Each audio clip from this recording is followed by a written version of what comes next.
Hello, this is Domenico with Easynomics. Happy 2023. Today is the first day of the new year, so Happy New Year.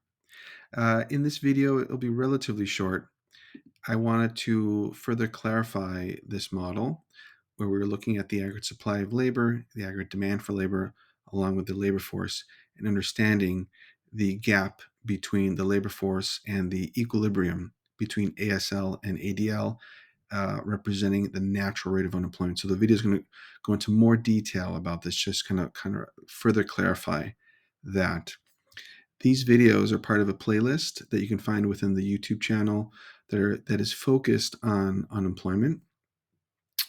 And we're going to take this business cycle model and discuss the natural rate for just a second.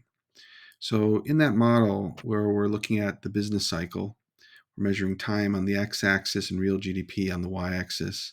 We can see that we go through this cycle of GDP increasing, which would be a reflection of an inflationary gap, and then decreasing is reflected as a recessionary gap, which can be represented in a Keynesian or Montrose model.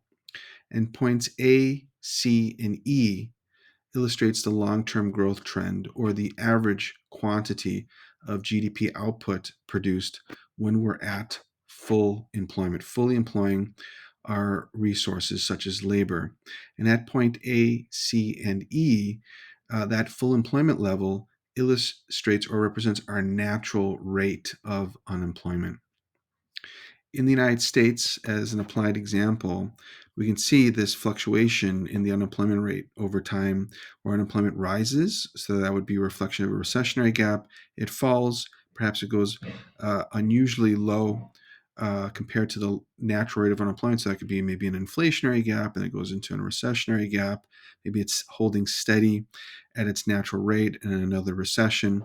But generally speaking, over time, over 5-6 decades, we can see that U.S. unemployment is floating typically between 4 and 6%. Right? It's generally floating between 4 and 6%. So we'll take 5% as an approximate amount of unemployment that is considered the natural rate, the long run average level of unemployment. So now let's look at this model to further clarify this.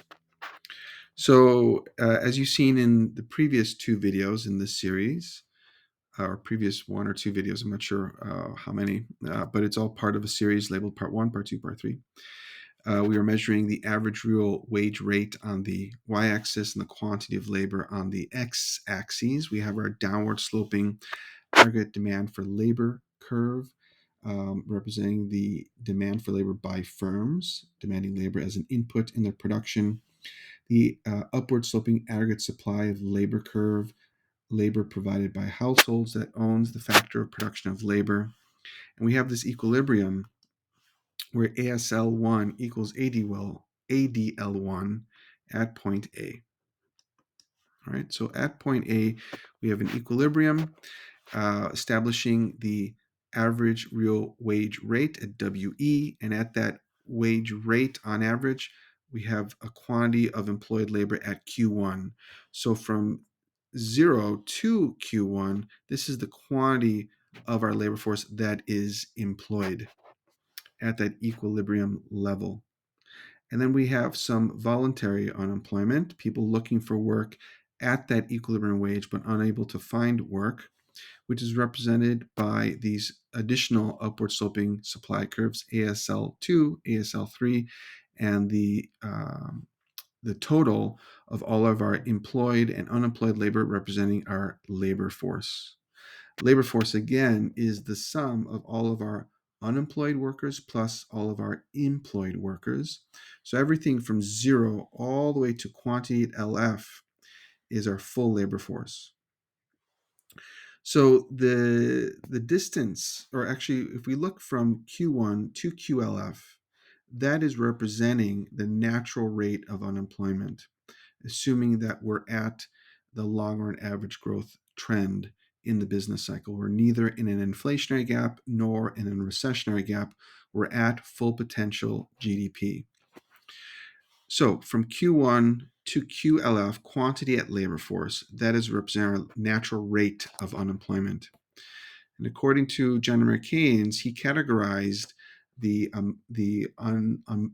unemployment that exists when we're fully employing our resources as being structural unemployment, frictional unemployment, and seasonal unemployment. And in an economy, we'll never be able to bring unemployment down to zero.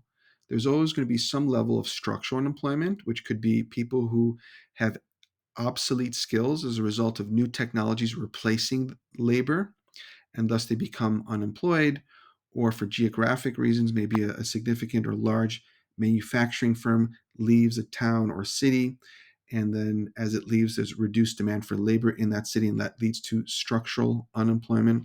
So that's always going to exist in an economy. There's always going to be some type of frictional unemployment, people that are being fired from their jobs, people who are quitting their jobs, people who are in the process of moving from one job to the next and are unemployed in between. So there's always going to be some level of frictional unemployment, and there's always going to be some level of seasonal unemployment. Lifeguards unable to find work during the winter season, ski instructors unable to find work in the summer season, and people who work in agriculture that harvest or plant seeds in the off seasons, they're unable to find work, or people that are temporarily hired during peak seasons, such as tourism, maybe being hired at a hotel or a restaurant in a tourist area, but then tourists leave, perhaps in the fall and the winter, and there's not enough demand, so etc. So you get the idea that there's always going to be some level of structural, frictional, and seasonal unemployment. And that's what we are representing here. The distance between point A and point B is the structural unemployment that exists. So here we have ASL2, which is the sum of ASL1 plus the structural unemployment.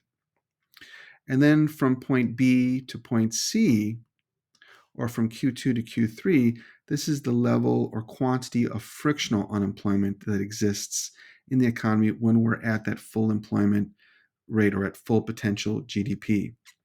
So ASL3 would be the value of ASL2 plus the frictional unemployment would be representing that ASL3 curve, the aggregate supply of labor, which is composed of all of our employed workers, all of our structurally unemployed workers, plus all of our frictionally unemployed workers.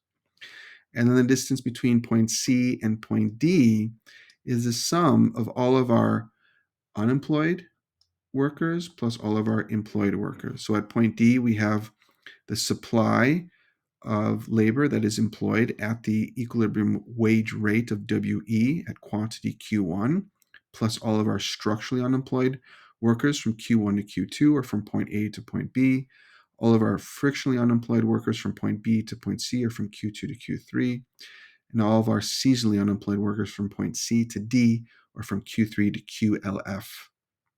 All right. So the distance between ASL1, aggregate supply of labor 1, that's employed at that equilibrium wage rate, and the labor force, the distance between these two is the natural rate of unemployment that exists when in an economy. All right. So hopefully that is clear. So let's use some values to further understand this. So labor force is composed of the number of unemployed plus the number of employed. And the United States natural rate of unemployment is approximately 5%. So let's make an assumption. Assume that the US labor force is just 100 people.